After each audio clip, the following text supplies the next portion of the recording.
Thank you very much, Carol. Please, let's take our seats. Thank you very much. Honorable Musalia Mudavadi, the chair of Kepsa, Madam Mutahi, Carol, the CEO, distinguished ladies and gentlemen, good morning.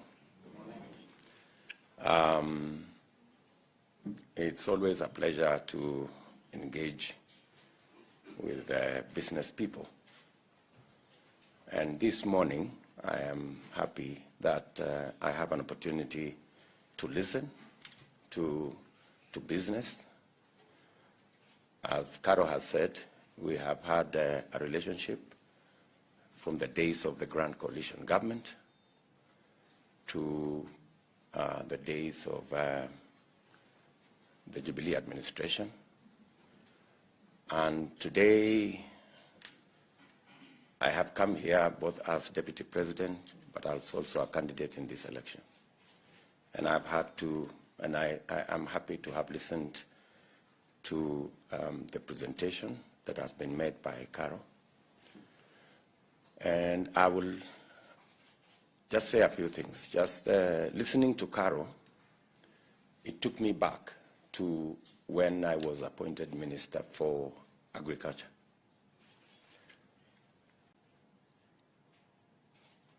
When I went to the Ministry of Agriculture in 2008, I found that the things that need to be done are already in government books, and we didn't need anything new to be able to get the ministry running. We just needed to roll up our sleeves and provide leadership, and things would change. And many people told me then I had a man called Romano Kiome, who many people thought he was a very difficult person. And many people asked me, how are you going to work with this guy? But I found Romano a very good Kenyan, because he was determined on delivery. And many people did not like being pushed to deliver. Listening to Caro and the team this morning, I am also clear that what needs to be done in Kenya, you don't need to invest in any research. It's already in our books. Many of the things that need to be done are already known, and all that is required now is the necessary leadership to deliver on the things that we already know should be done. And that is what this election is going to be about.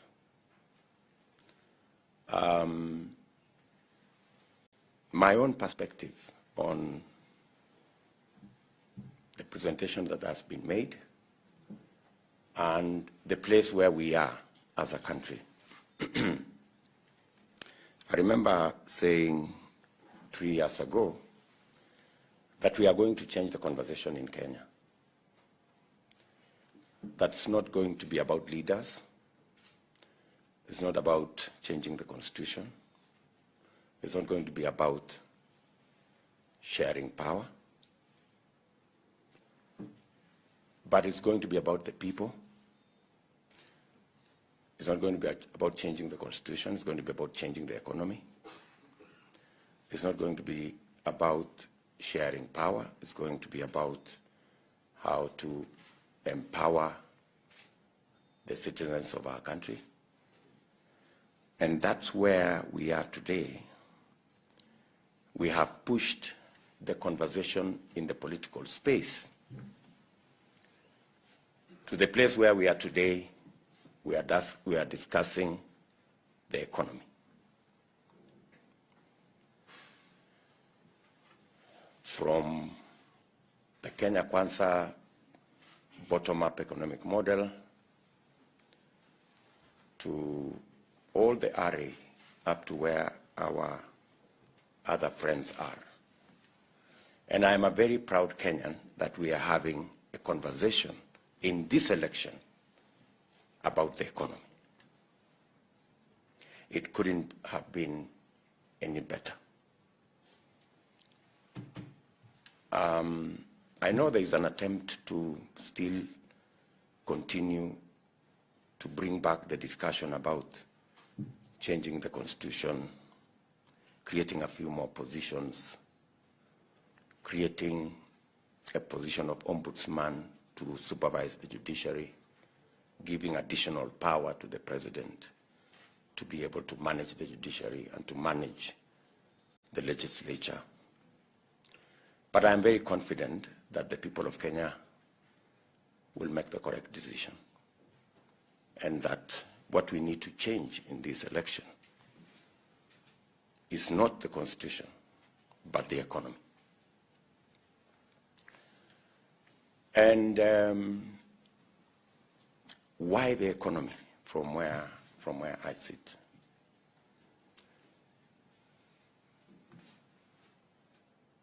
The way to move Kenya to the next level, as has been ably articulated by Carol, is how to relook at the whole spectrum of our economy.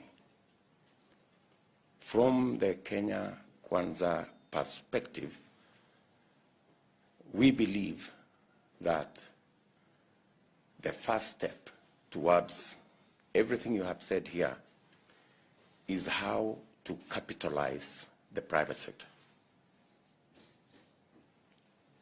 That's the whole essence. If you ask me what bottom-up is, it's about how to capitalize the private sector. I know when we say capitalize the private sector,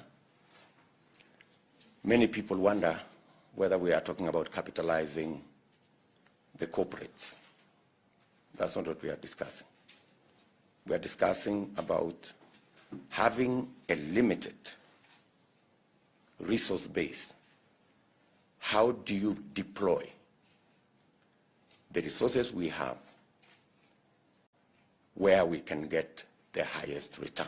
Highest return in terms of creating jobs, highest return in terms of creating opportunity, highest return in terms of creating wealth, and highest return in terms of how we can move everybody to the next level. From the Kenya Kwanza'S perspective, we believe that the limited resources we have, the way to get the highest return is to deploy in areas that not only give us quick returns, but also the highest returns. And where are these areas? You've heard us say the lowest hanging fruit is in the agricultural space and in the micro and small enterprise space. If we deploy resources, public resources that is, in that sector of the private sector, we will then not only get to increase their productivity and get a quicker return, but we will then create a market. So it's about increasing our productivity and expanding the market for everybody. Let me maybe put it much more clearly. We believe that agriculture being the low-hanging fruit, deploying public resources in increasing the productivity of our farmers is the easiest place to begin. Why? Because number one, whether it is crops, we have the farmers already in place. They are already doing it. If it is maize, they are producing 5 bags per acre. We can make them produce 15. in one season. If we make sure they have the correct seed, and we make sure they have access to affordable fertilizer, we will increase their productivity. Milk, for example. We are the largest producer of milk in this continent. We produce 5 billion liters of milk every year. But on average, per cow, we produce between 3 and 4 kilos per cow. With quality seed, with quality feed, we can increase the productivity of every cow from 3 to 15 or 20. That way, we can take it, even if we double it to 10 billion liters. Milk can easily overtake horticulture, can easily overtake tea in terms of our foreign exchange earner. And we have the market for it in this continent. This continent imports milk from New Zealand and all manner of places. I slipped a bit the other day. I was having a session in Nyeri, and I was trying to talk about DRC, where we have 90 million people. But I was misquoted. I was trying to say, DRC, we enjoy their music. They can also enjoy our milk, you know, because they are a big market, and they are actually a potential market. Why do I say it's a hanging fruit? We have the cows. The farmers are already doing it, only that they are producing 3 kilos. From the same cow, they can produce 10, 15 kilos, and we can double or even triple our milk production. So this is the sector that has the lowest hanging fruit. Why do I say that? We can increase the productivity of our crop farmers in one season. We can increase the productivity of our cows within 2-3 months. So that's the place, in our opinion, where if you invest, if you deploy, the problem with that space is capital. They don't have the money to do it. And we need to deploy capital and support that sector. What does it do? We have close to 6 million. Anyway, 60% of Kenyans do some sort of farming. Even the people in this room. Everybody here is some sort of a farmer. Yeah, I'm sure Amureu does something, and all the other people. So that's where the bigger portion of our population is, and we can, if we enhance the productivity of that sector, we will also expand the market for everybody. And that's why we believe that sector is the easiest sector to begin to stimulate our economy. We have done very well with the deployment of infrastructure. Our second term was about the Big Four, many of you know. And one of the pillars of the Big Four was agriculture. And what we wanted to achieve in agriculture is to increase the productivity of our agricultural sector. Unfortunately, we haven't quite done what we wanted to do. And I know everybody here knows why. We got a bit busy with the BBI project and took a bit of our time. And unfortunately, it ended at a place called null and void. That is the sector that can give us quick returns. Number two, we also believe that the small and micro space, as Carol has said here, is another place where we have opportunity. If we capitalize the micro, because what's the situation? 800 young people join the job market, or the labor market every year. Corporates hire 50,000. Medium corporates and enterprises hire another 150, maybe 200,000. So we have a whole 600,000 people every year joining the labor market. But because there is no space, they go to this micro and small enterprise space where their income is $1, maybe $2, maybe $3 on a good day. And that whole sector has a big challenge in the space of capital. I've had occasion to interact with many people in that space. I remember, for example, I went to Ruaka, and a lady there called Shiko talked to me and said, you see, Mr. Hustler, what we do here, we borrow 1 million shillings every day in this market. 10.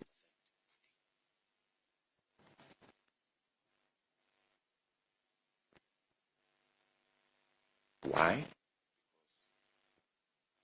That's the credit we can access. Of course, all of you are aware that we have 15 million Kenyans here. That announcement was made by His Excellency the President in Parliament a few months ago. Reason? Access to credit by the micro, small enterprise people. Because Fuliza charges them 6% per day. So if we capitalize that micro, small space, instead of them paying 1,000, 3,600% per year, if they paid 10% like the people sitting in this room, or 15% with the people sitting in this room, and we did what Carol said here, we provided them good space for them to do their enterprise, build good markets, make sure that they have a decent space to operate from, make sure that there is law that protects their business. They are not running from Kanjo and the rest of the guys. Those people can move from $2, $3 to $6, $7 per day. That is a space where we have opportunity.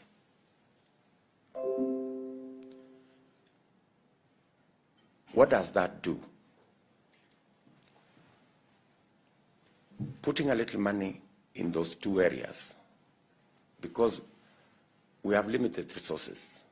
You know, we have limited resources, and if you have limited resources, you deploy them in the place where you have the quickest and possibly the highest return.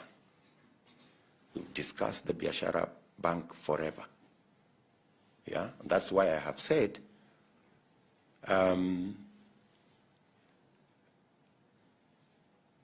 when or if elected, we will put the first 50 billion shillings in the fund for micro and small enterprise for them to have access to credit.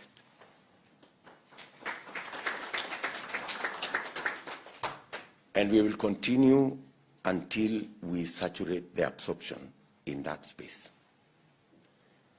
Just by access to credit, they can increase their incomes by at least $2 every day, because access to credit consumes that much from the people in that sector.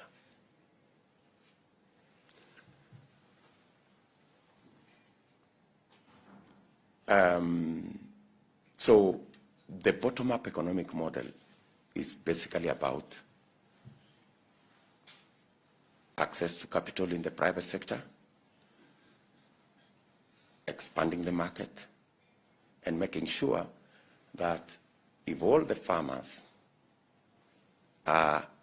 increase their productivity, there will be a market for the people in the corporate world. If we make sure that the 80%, Caro said, of the people in the micro and small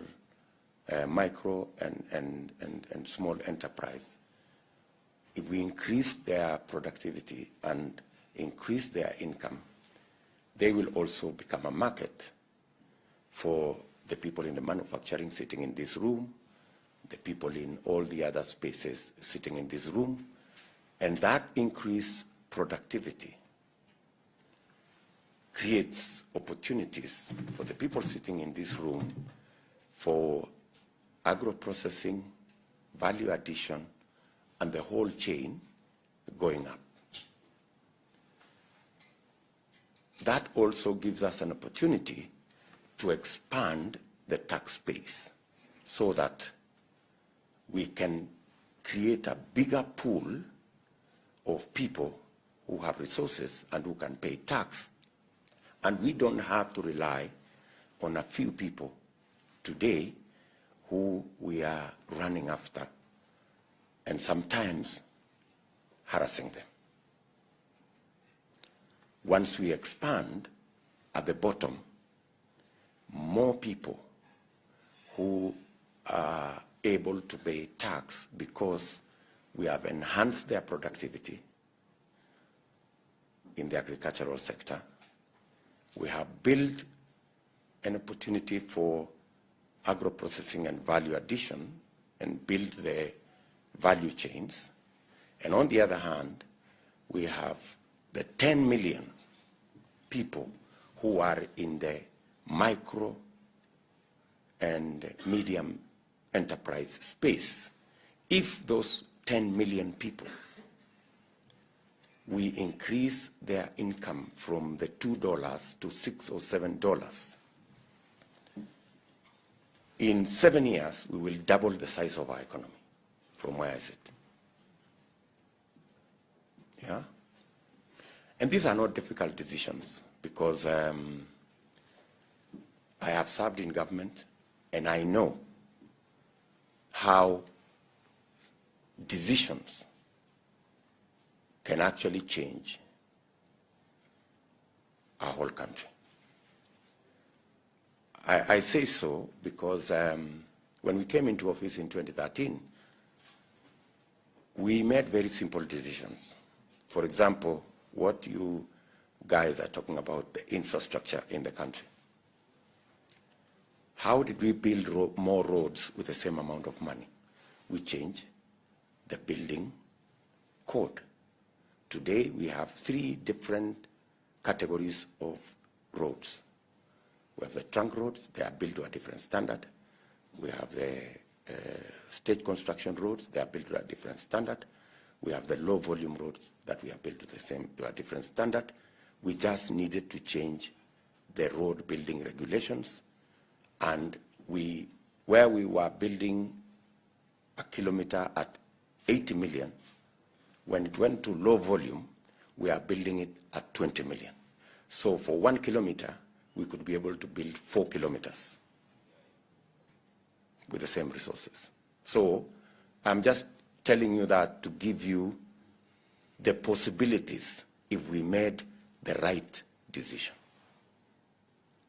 And the reason why we have doubled the number of paved road from 11,000 kilometers in 2013 to 22,000 kilometers in 2022 is because of that simple decision of changing the building code. Let me give you another example. How did we build, or how did we connect more people to electricity? In 2013, when we came into office, we had 2.3 million people connected to electricity. Today, we have 8.7 million people connected to electricity. How? We again changed the connection model. You require to pay 70,000 before you are connected in 2013. Today, we connect everybody for free, and we have built in a small percentage into your monthly bill to cover the cost of the 70,000 over a period of 7 years. So that's how we have managed to expand. So what am I trying to say? I'm trying to say what is required in Kenya is the person to make the simple decisions to move our country to the next level. And that is what we will provide in Kenya Kwanza. We have the experience for it, and we have the capacity to make those decisions. I wish we had not started the BBI story. If we had implemented the Big Four plan, good people sitting in this room, we would be very far as a country. You have discussed the matter of health, for example. If we had passed the law in 2017 after the election on universal health coverage, today every Kenyan would be covered, would have a health insurance scheme. We just passed the law this year after the BBI collapse. That's when we found time to pass the law that we would have passed in 2018.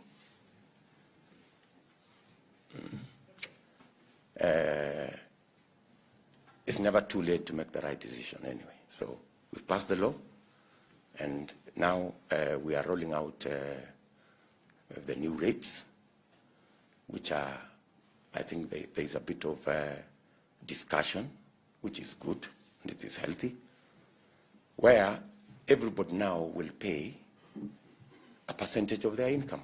I think it's only fair, that the deputy president who earns $1 million shillings should pay 1.5% of their salary, and maybe his employer another 1.5% of their salary. So 3% of what the deputy president earns then becomes 30,000. If you are asked to pay 30,000 for health insurance, good people, when you are earning $1 million, surely, I think it's only fair.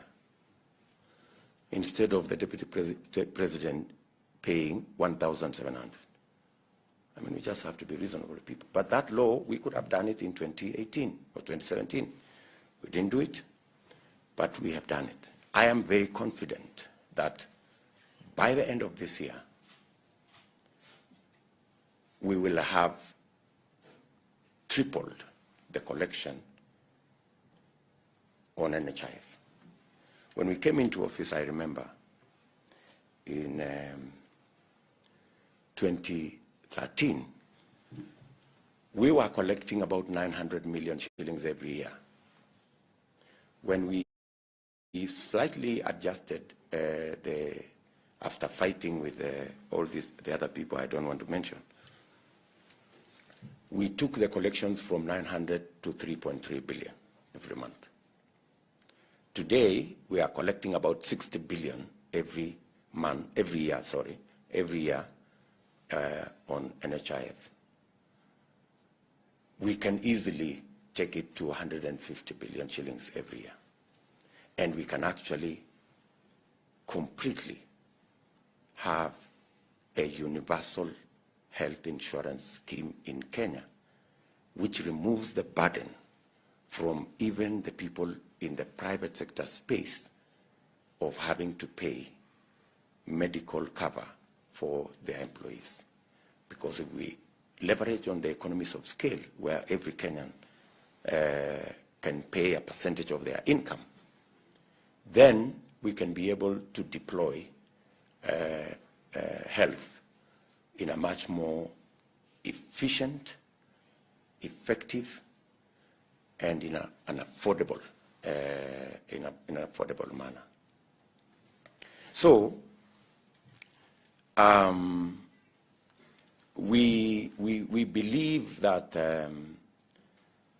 with a bottom-up approach, we should be able to deploy our capital effectively, public resources we have. We should be able to make sure that we create jobs using the deployment of that capital in the agricultural sector, in the SME sector. And we should be able to expand the market for everybody. And the fourth item, we should be able to ease the chasing of taxes from a few people by making sure that we have a bigger base, we have more taxpayers, and therefore increase the efficiency of tax collection through digitization. Today, we don't collect almost 40% of VAT. We don't collect 40%. We can collect another 250 billion shillings every year just by digitizing the collection of taxes.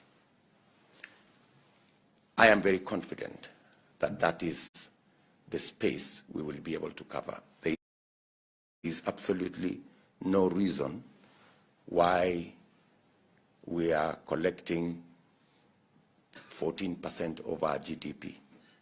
We can easily move it to 22 or 23% of our GDP, and we should be collecting between 2.5 and 2.8 trillion shillings instead of the 1.6, 1.7 we are collecting at the moment.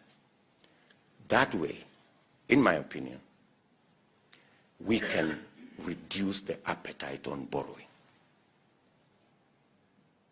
We can reduce the appetite on borrowing, and we can begin the journey to build and run our affairs more on our taxes and less on borrowing.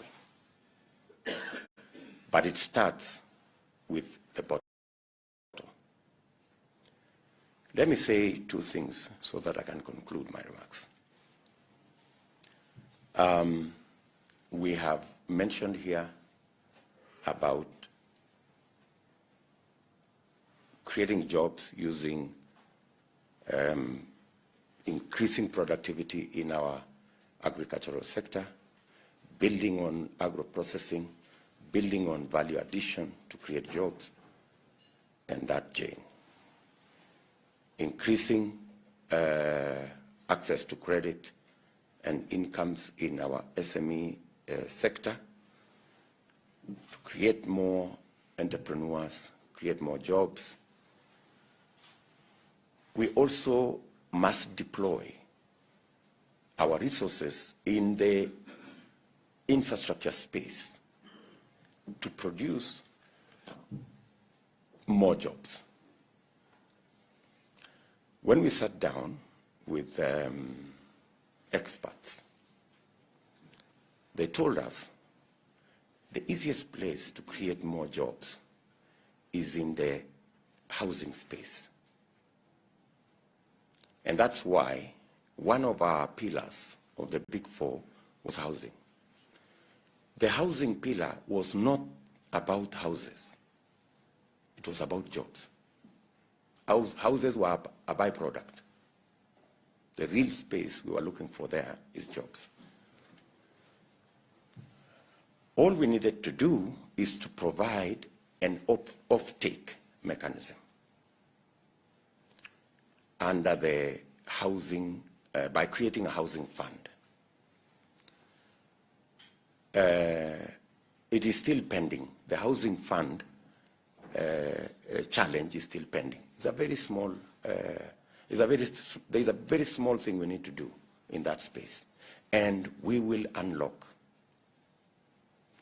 resources, because the commitments that came to our Department of Housing was between 3.5 and 4 trillion commitments, Kenya shillings, people who are ready to invest close to 4 trillion in the housing space.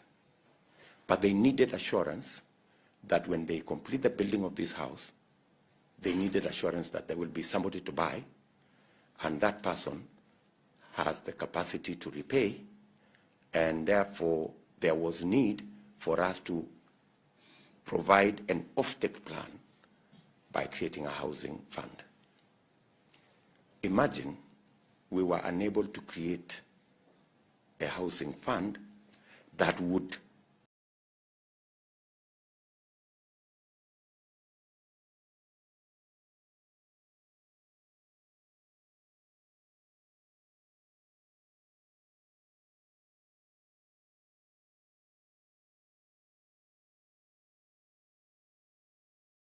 sure that we have a housing fund and an offtake mechanism that will unlock the 4 trillion of investment and create the jobs from the affordable housing program. We have managed, we have tried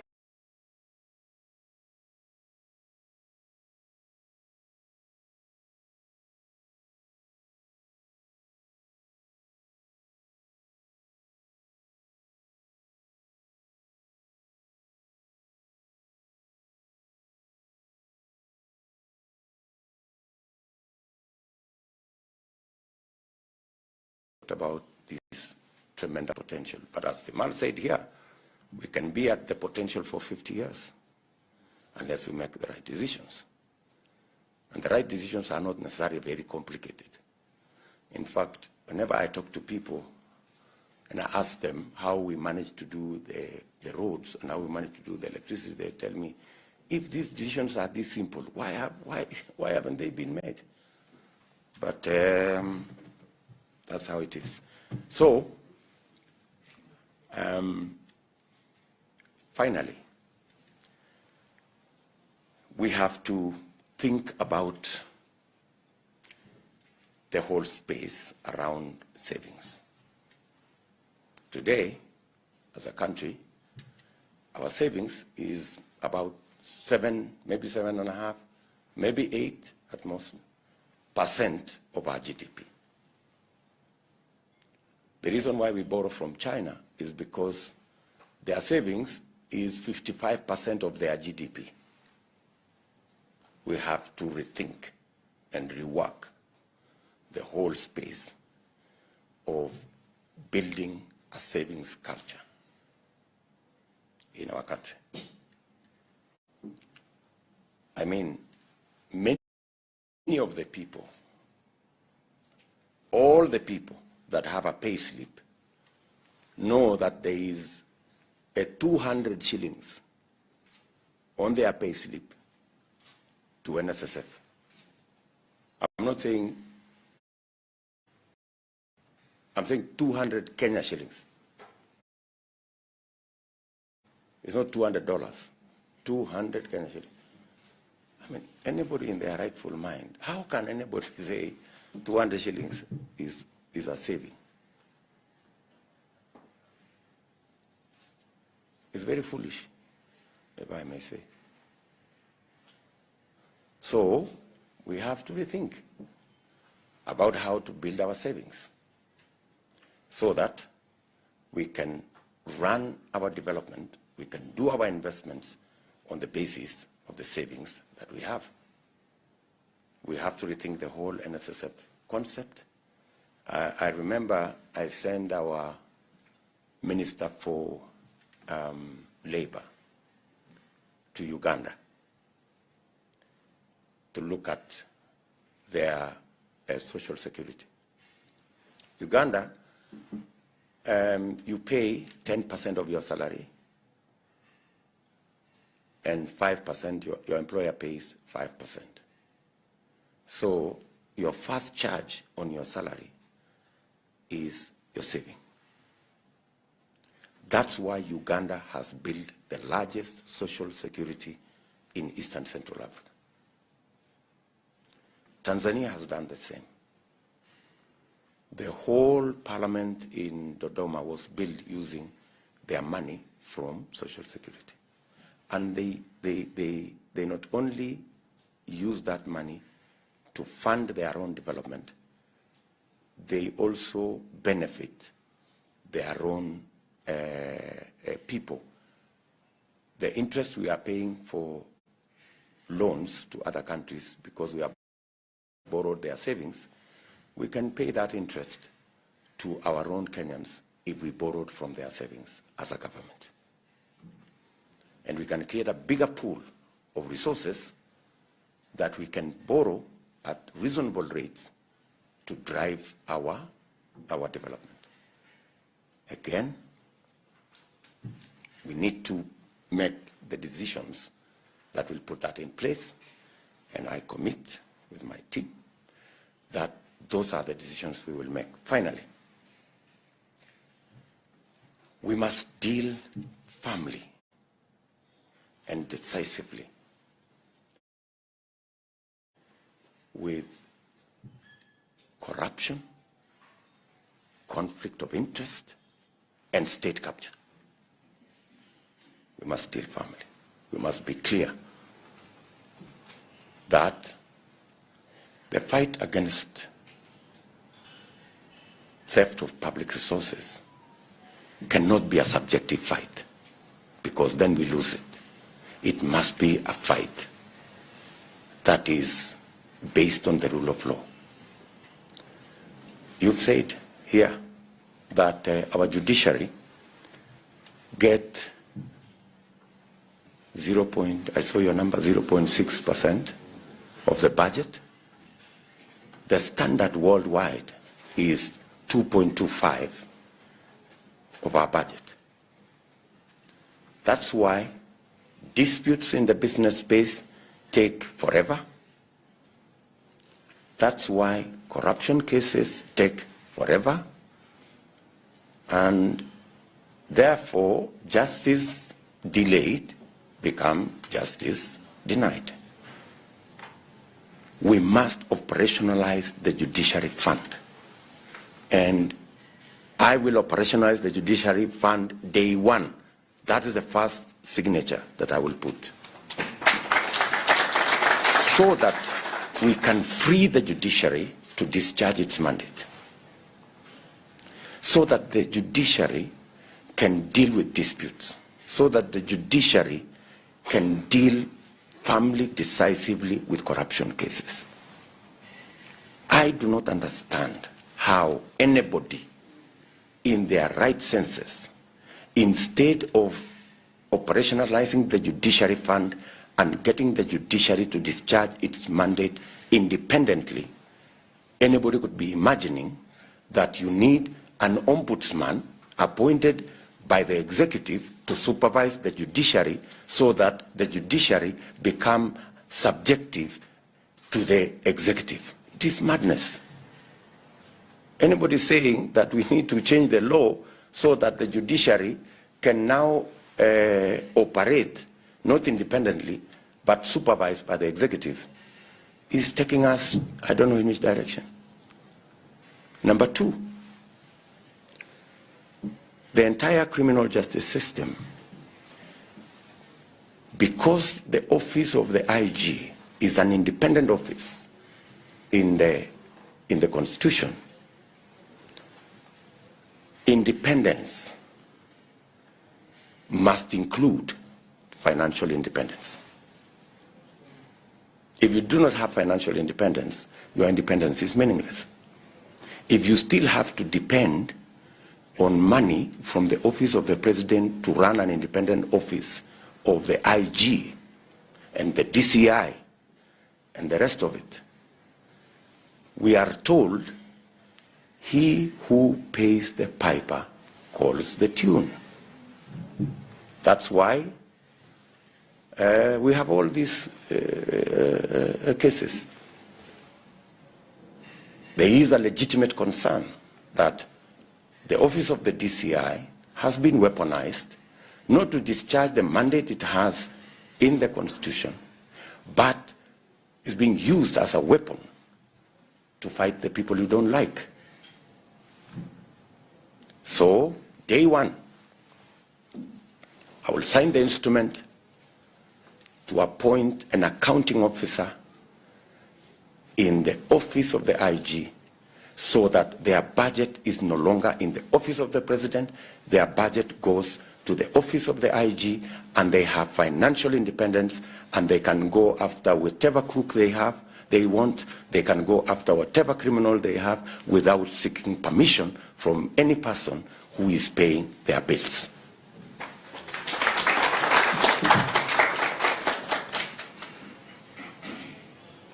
So, simple decisions that need to be made to get this country moving.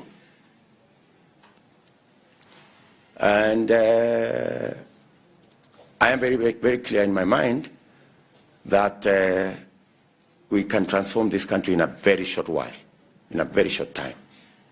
And we can stop being the potential and be the reality that we should be. When I talk about that whole farming space, this man, Vimalsha, has been talking to us about contract farming for edible oil crops. And that goes into the space I was talking about, getting the product, putting money in that space around farmers. Why? Because today we import 170 billion of food items into this country. 170 billion.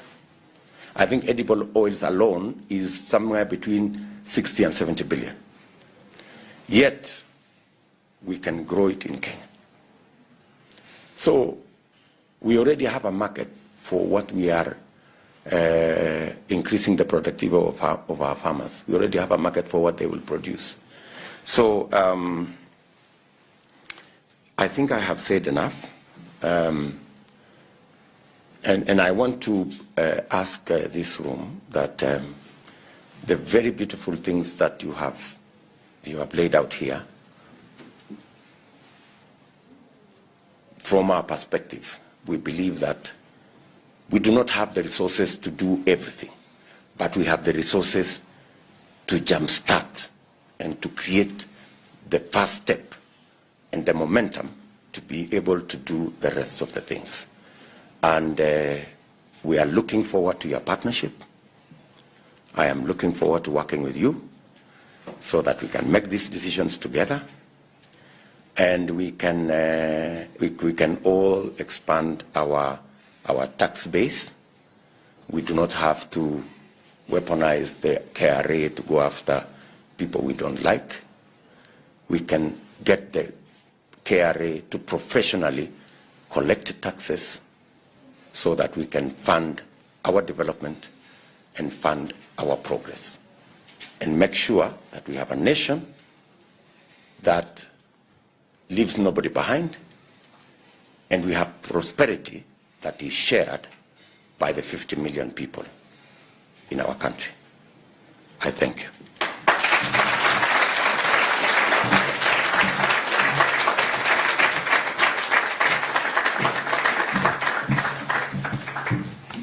Wow. It has been an interesting session, having the two input from our leaders, from the private sector and from the presidential candidate. And what really comes out is that the work of today is the history of tomorrow, and we are its makers. Let us all strive to be mad, as Vimal always tells us, and that means let us go out and make a difference and be partners in growing the economy. To that, I'll request we make 4 atamas to appreciate the speakers, And then I'll request after that to have Engineer Bath, who's the chair of Kepsa Foundation, to take us through the plenary. But at DP, there will be some questions that we'll request for your participation and the entire team, and then we will then have the closing remarks. So we'll request for your patience as we're almost done. Let us do the 4 Atama as we go. Atama, Atama, Atama, Atama. Engineer Bath, karibu sana.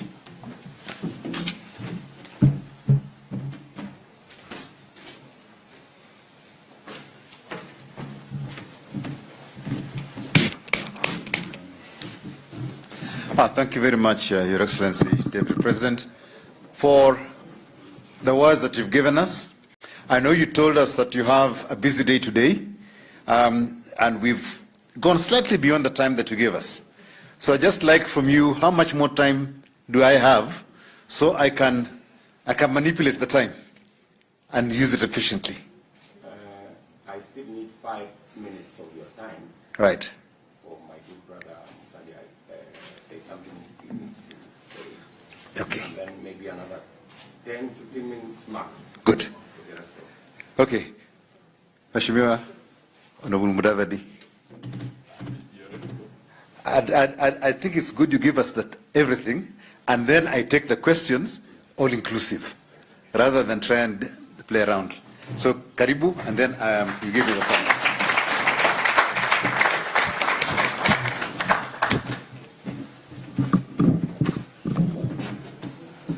Thanks, Obab, Mr. Deputy President, and the Kepsa team and leadership.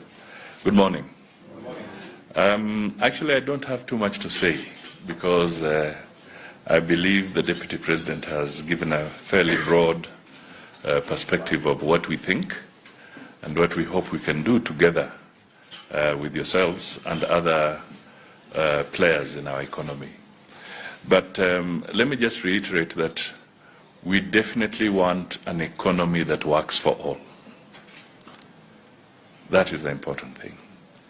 A few days ago, the DP came out with this phrase, I think it was at his delegates conference, that it is not bottom versus up.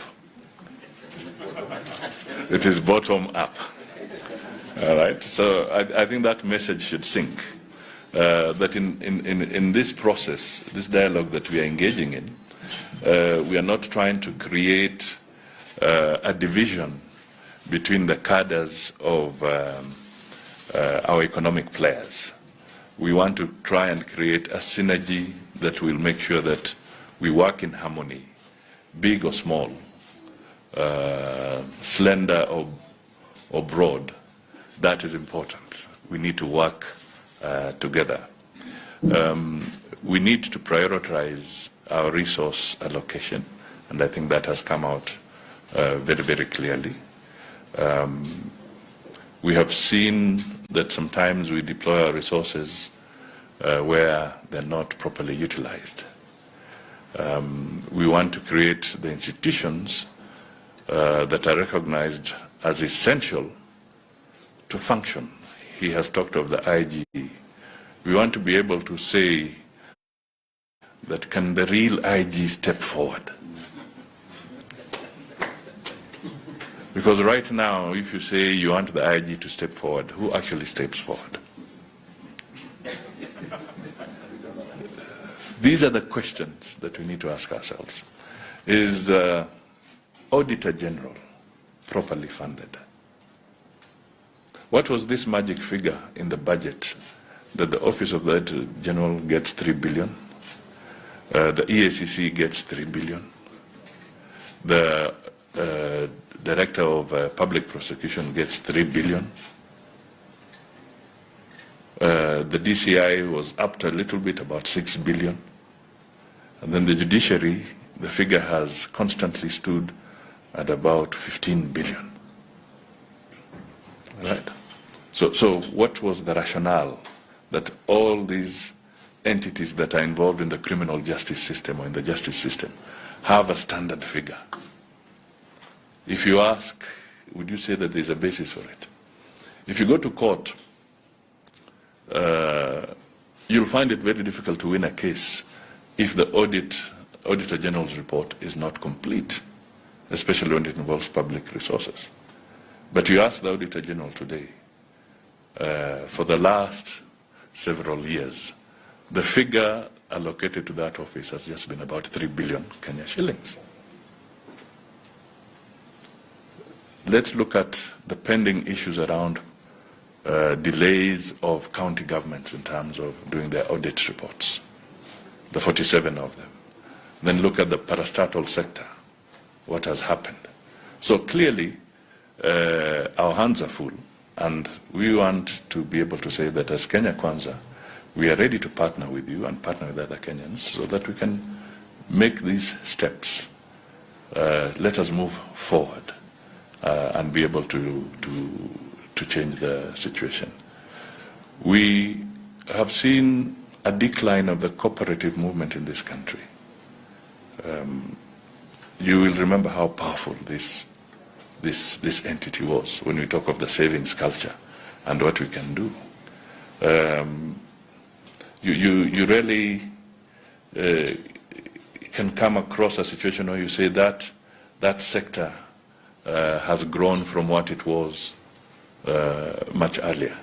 So we have challenges, and we want to reach a stage where if you call a public rally in Nairobi on a weekday, we want to be in a situation where you'll have a problem getting people to attend your public rally. That is what we want to see. But right now, you know what it takes. Sometimes you don't even have to call it. You just have to make it a small appearance. And you become a movie star in a given area. And this reflects the number of people who are out there who need jobs. And that is why we say Kenya Kwanza. It's not really about expansion of the leadership and so forth. Let us move away from guaranteeing leaders jobs. Let us guarantee Kenyans jobs. You know, let us make sure that our decisions are underwriting several jobs for the people who really need them out there. We believe we have a package that we can offer to the people of Kenya. We want to have strong democratic institutions. We want a strong financial system that works. We want a private sector that is happy to partner with the government and the people of Kenya. You are not the opposition, plain and simple. The private sector is not the opposition. So we must stop treating them as an opposition. We must treat them as partners. We must really open that dialogue window with yourselves and other Kenyans. So as I stand here, working jointly with the chief hustler, as they call him, because it was something that I meditated upon, because we had reached a stage where we are beginning to criminalize relationships.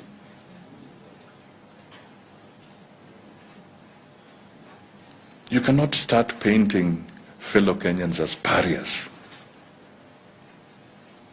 Let our relationship be evidence-based. This is what is important.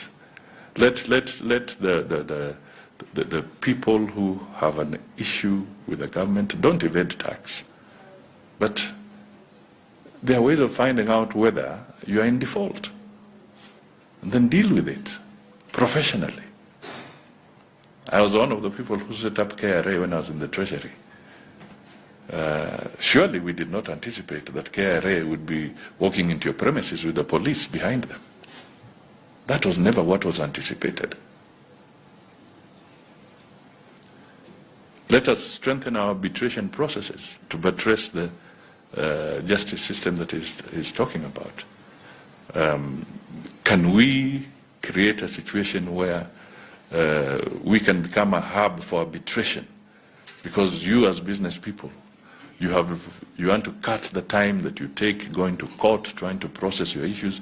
Can we develop a strong arbitration mechanism, make this a center of global or regional arbitration, so that we can get businesses moving and decisions made very quickly? Yes, we can do it. The brains are here. So I can tell you that tuko tayari kufanya kazi na nyinyi. I don't know which is the better word in Kiswahili. The Swahili experts are here. Obath, you're one of them. You should tell us, is it tenda wajibu wako or is it tekeleza wajibu wako? Zote zafaa, yategemea vile unaeleza watu. Yeah, asante sana. I think that's all I can say, but thank you so much for inviting us to be with you this morning, and we look forward to continuous engagement as we go forward. This gentleman was my desk mate in Nairobi school, and that one was my good friend in Kangemi when I stayed there. Okay. So we've come from far as well, but I think it has gone well. Thank you so much, good people. Thank you.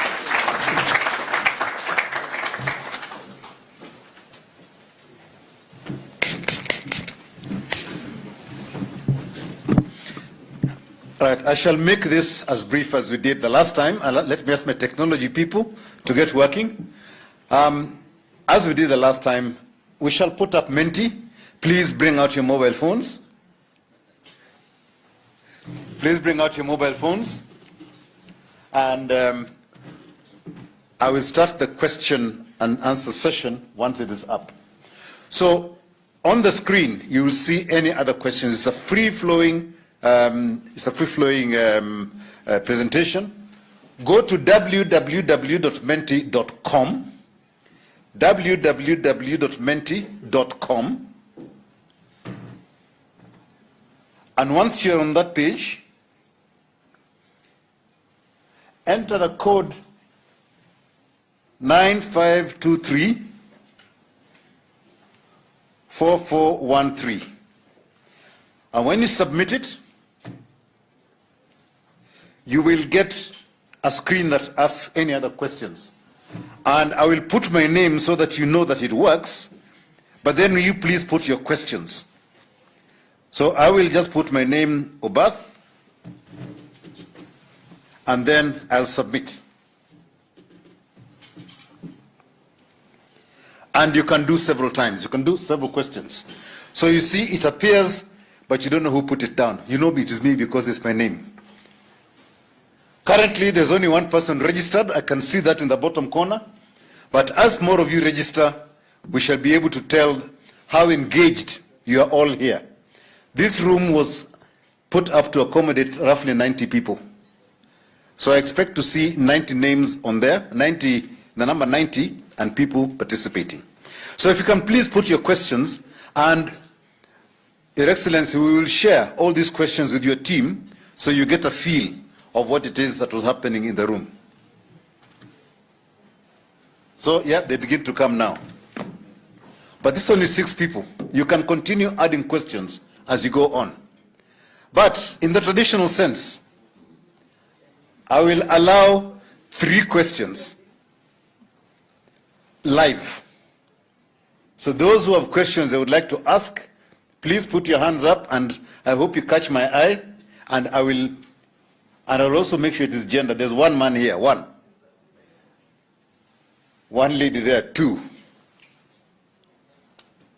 a gentleman 3, and a lady 4. Let me leave it at that because I know you don't have the time for live questions, but please continue putting your questions on Menti. It's been removed, I don't know why. But if we could have the microphone to go around, the 4 questions, please. Roving mic. We start off with question 1, which was here. And please make it a question, not a lecture. A lot of people like saying, by the way, there's all this that has happened, and by the time it comes to the question, it's 3 minutes. So please, you have 1 minute precisely to do your question. Mr. Mreo. Thank you very much. I'll not even talk about the protocols, but thank you very much, Mr. Deputy President. You're a farmer, Your Excellency, and you know the cow that produces most milk is the one that you feed first. You've talked, everybody has talked about the SME space. I double up as the chairman of the Micro and Small Enterprise Authority and also Economic Diplomacy Sector Board. And we have talked about a sector that employs 80% of this country's workforce. Is not a sector you can ignore. It's that cow that you need. So my request is, I have 3 requests. One is if your government can create a specific ministry that looks after this sector. Because for a long time we are all in a pool looking for resources that are scarce.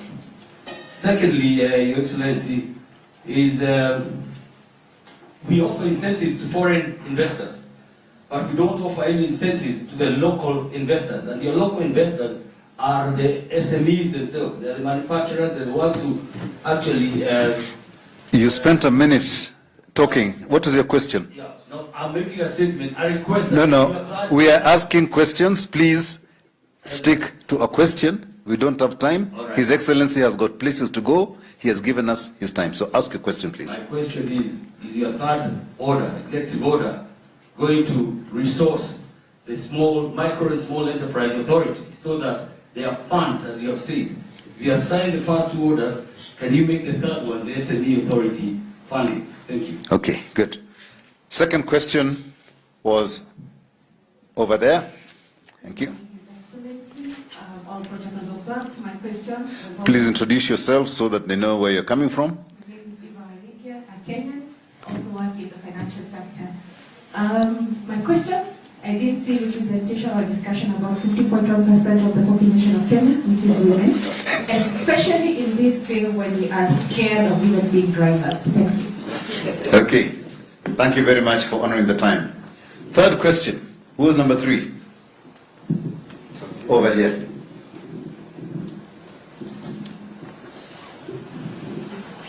Your Excellency, good morning. Nick Nesbitt. A quick question, if you could give us some insight into decision making. A lot of people have said that it's difficult to get things moving in Kenya because we are too democratic. And as CEOs, we look at a leader and she or he decides this is the way things are going to go. The interesting part of what you talked about was we will give independence to different institutions. Can you talk about how that would work to ensure that we are able to implement all the good things that you're talking about? Thank you. Thank you. And then the fourth one was over on that corner. Then Your Excellency allow you to respond, and then you can tell us whether you have more time after that, and then you do a second round. My name is Zuhura Odhiambo from Kepsa Gender Sector Board and also a business consultant. The issue about the 50%, I know it's been asked before, and in your leadership, how are you seeing the placement of the 2/3 gender rule? We're seeing the private sector already putting different aspects in that, and would also like the same to be achieved on the other side. But on the MSME perspective, the VAT reduction, it's actually what is actually killing us in the business. As much as we're looking at many people paying tax, what about your first time in office, your first 100 days, looking at the reduction from the 16%, maybe to 11% to enable the business actually grow the economy? Thank you. Thank you very much. There are 4 questions, and then we shall proceed.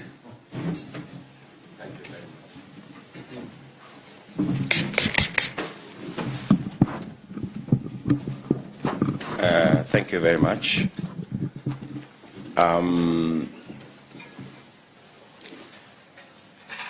Let me start with my good friend here, whether I will consider the SME authority. I think we have enough structures in place to be able to roll out the 50 billion commitment on making sure that we have access to credit by SMEs. We have already the Biashara Fund. We already have all the other things. What I will do is to make sure that we don't create additional bureaucracy. We must make it simple on what access will look like. We must make it simple. So the fund on accessing credit to micro and small enterprises will be deployed alongside, and we will want to delocalize it to every constituency. We do not want to create a fund in Nairobi. And in fact, my commitment to the public is that we will delocalize it to every ward, in fact not constituency, to every ward, so that there is a funding mechanism in every ward. I had a discussion with President Museveni, and he runs a very effective fund called Prosperity Fund, and it is localized. The reason why we have a challenge of eggs from Uganda, the reason why we have a challenge of milk from Uganda is largely attributed to the productivity of their farmers because of the Prosperity Fund. That is localized. So my team is working with what has worked elsewhere, and we will be able to localize or locate that fund in a place that creates accessibility at the ward. And for your information, it's going to be in our first budget. That first budget, the first budget we will have that fund. Women. The people, in fact, if you had me, the example like bottom of the pyramid, whether it is in agriculture or in our SME sector. And if there are the largest beneficiaries of our bottom-up economic plan is women. That's at a business level. At the level of the two-thirds gender that we have all been working on, if there is one place I will support the changing of the Constitution is on the two-thirds gender rule. That is the place I will accept for us to change the Constitution. I will have a problem with changing the Constitution to guarantee positions for leaders, as Musalia said. If there is a guarantee we must give, if it is a guarantee to the millions of young people by making sure that we have the programs that will guarantee them jobs. On the subject of, where was that question again? Yes. Are we too democratic to be able to get things moving? Good people, we can never be too democratic. We rolled out the programs we had, even with the democracy that is in Kenya. We did 700 kilometers of our railway. We've done 10,000 kilometers. We have not had a problem. We've built 150 technical training colleges around the country. We've increased the number of students in our TVETs from 80,000 to 500,000 today without a challenge. Anybody who tells you this country is too democratic is a dictator. And that is why there are people who imagine that they want to control the judiciary. The day we accept BBI to bring an ombudsman so that the president can control the judiciary, we are 90% down the road into a dictatorship. Believe me, we cannot